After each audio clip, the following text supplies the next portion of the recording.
Friends नमस्कार। आज हम बात करेंगे प्रश्नवाचक वाक्य, यानी कहना चाहिए जो क्वेश्चन लेवल के होते हैं ना उस टाइप में। तो लेसन हमारा चल रहा है लेसन 8 है हमारा।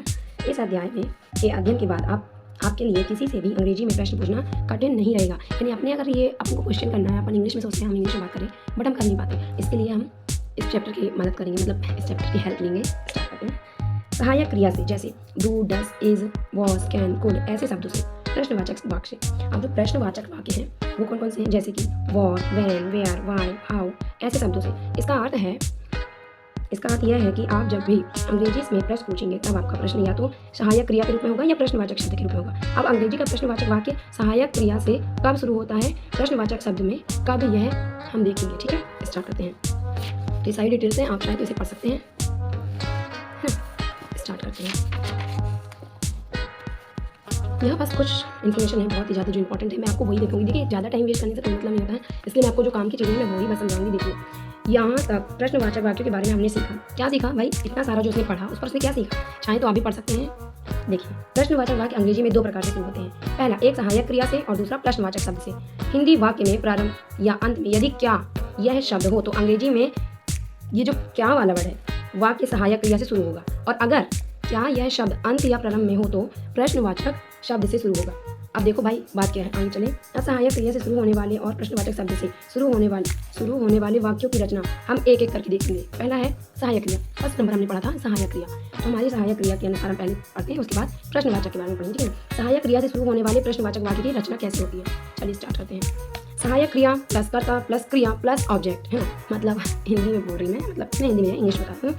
चलिए, अब तक किसी भी रचना में हमने सिर्फ क्रिया ऐसा नहीं लिखा है, हमेशा क्रिया के निश्चित रूप का उल्लेख किया है, लेकिन उपयुक्त रचना में हम क्रिया का कोई भी निश्चित रूप नहीं लिख सकते, क्योंकि प्रश्नवाचक वाक्य किसी भी काल का हो सकता है। इसलिए हमें परिस्थिति और वाक्य के अनुसार क्रिया को उचित रूप से प्रयोग करना होता है ना। अब चलिए, तो हमारा एग्जाम्पल है, एग्जाम्पल नंबर फर्स्ट है हमारा, क्या है, क्या तुम आओगे। अभी जो क्या वाला वर्ड है ये क्या है, क्वेश्चन ही तो है।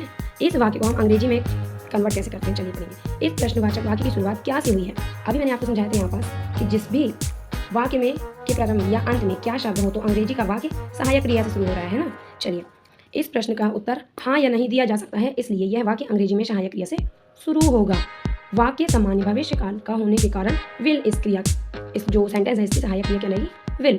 अंग्रेजी का वाक्य क्या बनेगा, देखिए, तो विल यू कम। सहायक क्रिया हमारी क्या थी, विल। कर्ता हमारा क्या था, देखिए हमने अभी स्ट्रक्चर यहाँ देखा था, सहायक क्रिया प्लस कर्ता प्लस क्रिया प्लस अनदर, मतलब कि ऑब्जेक्ट ऐसे। तो यहाँ पास दिया है will plus you plus come, will you come.